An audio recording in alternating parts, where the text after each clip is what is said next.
okay at home? Are you ready to listen to the next few pages of How to Train Your Dragon? So, chapter 13, When Yelling Doesn't Work. The dragon slept on as the Council of War argued about what to do next.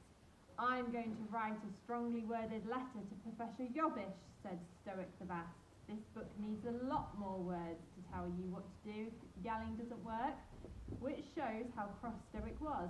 He never wrote a letter if he could help it.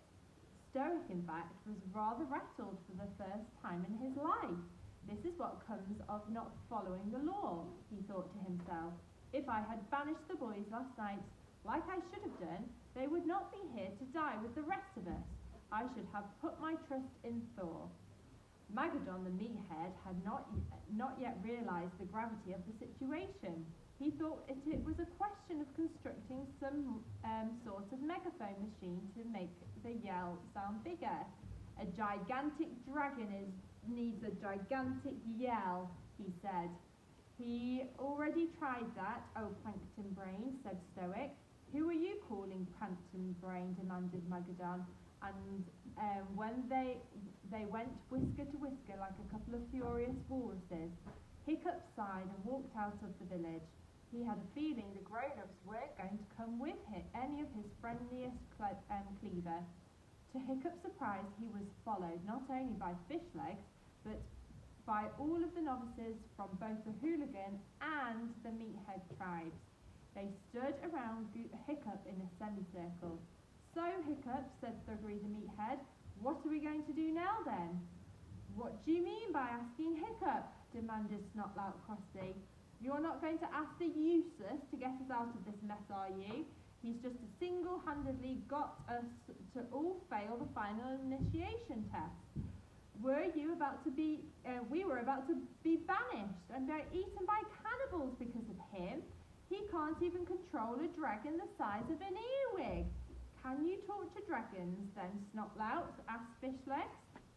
I'm very pleased to say I cannot, said Snotlout with dignity.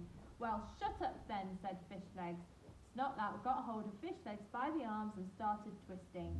Nobody but nobody tells Snot-faced Snotlout to shut up, he hissed. I do, said Thuggery the Meathead. He grabbed Snotlout by the skirt and lifted him clear off the ground.